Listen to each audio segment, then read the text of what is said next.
Hello everyone, I am C. Ankit Agarwal and you are watching me on your YouTube channel TechSheet. We all know there are 5 heads of income. Income from salary, income from house property, income from business or profession, income from capital gain and last but not the least income from other sources. That is, जिसका कोई नहीं होता उसका income from other sources होता है. क्या आपको पता है कि इनकम फ्रॉम सेल और परचेज ऑफ शेयर्स पे भी टैक्स लगता है?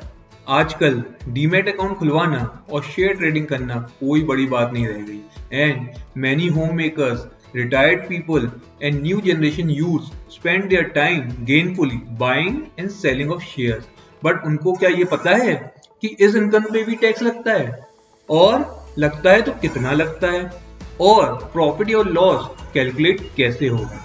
इसीलिए आज का मेरा जो टॉपिक है वो है tax on sale of equity shares. तो डिटेल में जानने के लिए मेरा वीडियो अंत तक जरूर देखें और हाँ, सब्सक्राइब और बेल आइकन दबाना ना भूलें. तो शुरू करते हैं.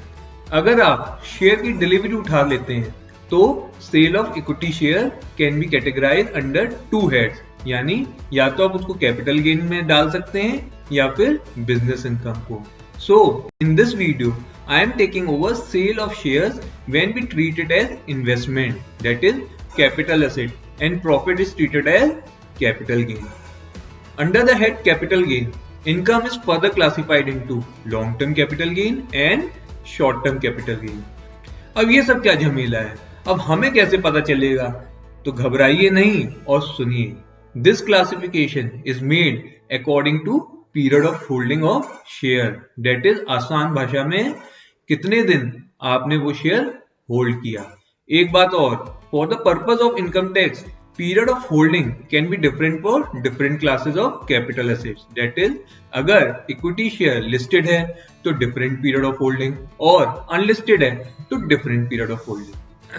अगर लिस्टेड इक्विटी शेयर है तो आपने 12 मंथ के बाद बेचा तो लॉन्ग टर्म कैपिटल गेन लगेगा और अगर उससे पहले बेच दिया तो शॉर्ट टर्म कैपिटल गेन. उसी तरह अगर अनलिस्टेड इक्विटी शेयर है तो आपने 24 महीने बाद अगर उसको बेचा तो लॉन्ग टर्म कैपिटल गेन और अगर उससे पहले बेच दिया तो short term capital gain. Now let's C taxation of gains from listed equity share, यानी अगर आपने लिस्टेड इक्विटी शेयर्स बेचे तो उस पे कैपिटल गेन कैसे लगेगा. अगर आप 12 महीने बाद बेचते हैं तो लॉन्ग टर्म कैपिटल गेन लगेगा और एज पर section 112A of income tax act, a long term capital gain at the rate of 10% if gain exceeds 1 lakh with no benefit of indexation. यानी कि 1 लाख तक अगर गेन है तो कोई भी टैक्स नहीं लगेगा. और हाँ, अगर आप 12 महीने से पहले बेच देते हैं तो शॉर्ट टर्म कैपिटल गेन लगेगा और एज पर section 111A a flat tax rate of 15% will be charge. और हाँ, अगर आप रेजिडेंट ऑफ इंडिया हैं तो बेसिक एग्जम्पशन का भी आपको बेनिफिट मिलेगा. यानी अगर आपकी कोई और इनकम नहीं है और सिर्फ कैपिटल गेन की इनकम है तो 2.5 लाख तक तो आपको कोई टैक्स नहीं देना और अगर 5 लाख से नीचे की इनकम है तो 2.5 लाख के साथ साथ 12,500 रुपए तक की भी टैक्स छूट मिलेगी under section 87A of income tax act. और एक बात, on income from capital gain maximum surcharge that will be charge on this income will be 15% maximum.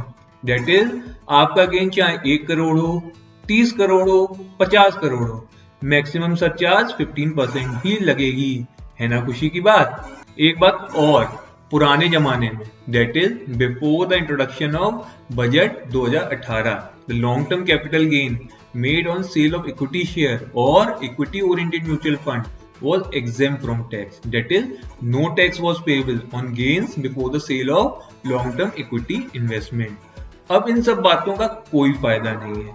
और हाँ, after the introduction of section 112A जो बातें हमें ध्यान रखनी है वो इस प्रकार है. That is, this amendment was introduced prospectively. क्या मतलब? मतलब ये कि gain starting from the date 1 Feb 2018 will only be considered for taxation and this date is known as grandfather date. इसको मैं एक एग्जाम्पल के साथ समझाता हूँ। अगर मैंने कोई शेयर 100 रुपए का 30 सितंबर 2017 में लिया और 130 रुपए में 31 दिसंबर 2022 में बेचा और 31 जनवरी 2018 को उसकी शेयर मार्केट वैल्यू 110 रुपए थी। अब मेरा total long term capital gain 130 रुपए माइनस 100 रुपए 100 रुपीज हुआ, जिसमें 10 रुपए जो कि अप टू ग्रैंडफादर डेट का है will be exempt and remaining 20 rupees that is after grandfather date will be taxable as long term capital gain without indexation. यानी 1 फरवरी 2018 से पहले का जो गेन है वो पुराने लॉ के अंडर में आएगा और उसके बाद का जो है वो नए लॉ के अंडर में आएगा और लॉन्ग टर्म प्रॉफिट उस पे लग जाएगा। मगर अगर वो गेन 1 लाख रुपए तक का है तो आपको उसकी छूट मिलेगी और अगर उससे ज्यादा है तो 10% लॉन्ग टर्म कैपिटल गेन आपके ऊपर लग जाएगा। Now let's C taxation on gain from unlisted equity share. अगर कोई इक्विटी शेयर अनलिस्टेड है तो उस पर टैक्स कैसे लगेगा। अगर आप 24 मंथ बाद बेचते हैं तो लॉन्ग टर्म कैपिटल गेन लगेगा और एज पर section 112 of Income Tax Act, a long-term capital gain of 20% will be applicable।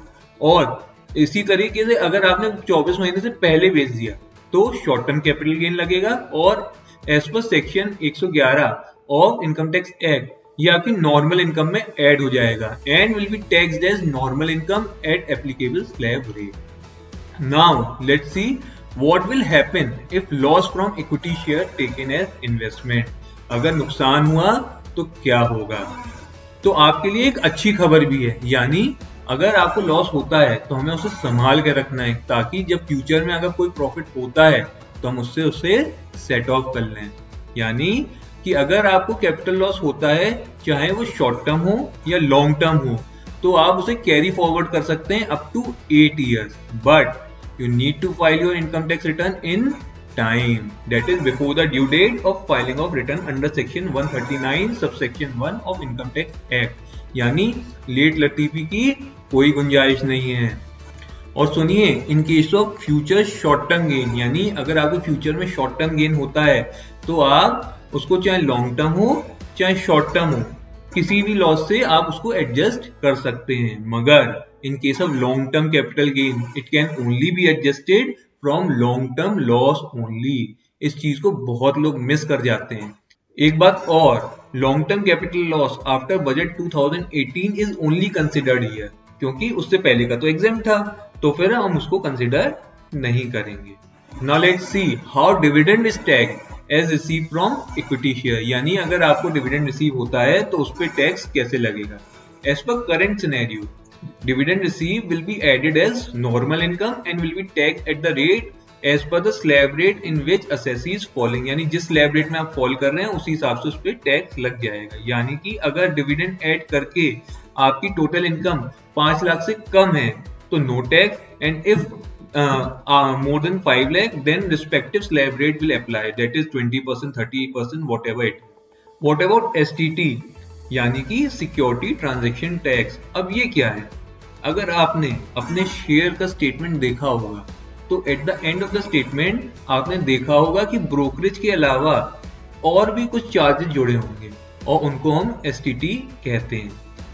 STT is applicable on all equity share, चाहे आप शेयर खरीदें या आप बेचें। अगर आपने रिकॉग्नाइज्ड स्टॉक एक्सचेंज से अगर शेयर खरीदा है तो STT लगेगा।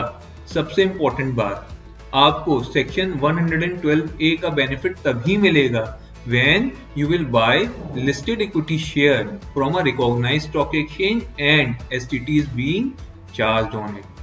Last but not the least, आप सेल ऑफ इक्विटी शेयर को बिजनेस इनकम माने या कैपिटल गेन माने, इसको जस्टिफाई कैसे करेंगे। And this is a debatable point and result in litigation. सही बताऊं मैं आपको, इस पे बहुत ज्यादा लिटिगेशन होते थे पहले। इन्हीं सब वजह से clarification is issued from CBDT by circular number 6/2016 dated 29 Feb 2016 and this was an end to maximum litigation by the department. तो देखते हैं क्या है ये क्लैरिफिकेशन। सबसे इंपॉर्टेंट बात, this clarification applies to listed shares and securities only, यानी अगर आपने लिस्टेड शेयर्स खरीदे हैं फ्रॉम रिकॉग्नाइज्ड स्टॉक एक्सचेंज तभी ये आपके ऊपर लगेगा। Now the taxpayer have been offered a choice of how they want to treat such income, यानी आपको एक मौका दिया जाएगा, आप चूज कर लीजिए बिजनेस इनकम या फिर capital gain. And once they choose, they must continue the same method in the subsequent year too, unless there is a major change in circumstances of the case. यानी आपको choose करने का मौका दिया गया है कि आप कौन से हेड में अपनी इनकम क्लब करना चाहते हैं। And AO shall accept this stand chosen by the taxpayer, यानी AO आपके स्टैंड पे कोई भी क्वेश्चन मार्क नहीं लगा सकता। Now how to treat the sale of unlisted share in this context, यानी जो ऊपर क्लैरिफिकेशन दिया हुआ है लिस्टेड शेयर्स के लिए, तो अनलिस्टेड शेयर्स के केस में क्या होगा। In the case of sale of unlisted share for which no formal market exist, यानी अनलिस्टेड शेयर्स के केसेस में कोई फॉर्मल मार्केट तो होता नहीं है। The department has given its view that income arising from transfer of unlisted share would be taxed as capital gain, यानी अब आप अगर सेल करते हैं या ट्रांसफर करते हैं उससे कोई इनकम जनरेट होती है तो वो हमेशा कैपिटल गेन ही मानी जाएगी, irrespective of the holding period to avoid dispute and maintain a uniform approach, यानी चाहे आप 10 दिन के लिए होल्ड करें, चाहे 12 महीने, 24 महीने, कुछ भी आपके ऊपर कैपिटल गेन टैक्स ही लगेगा। तो आपको मेरा ये वीडियो कैसा लगा कमेंट करके जरूर बताएं। वीडियो अच्छी लगी हो तो लाइक करके मुझे एनकरेज करिए और हाँ, सब्सक्राइब और बेल आइकन दबाना ना भूलें। मैं जल्दी मिलूंगा एक और नई वीडियो के साथ। Till then, thank you and stay connected.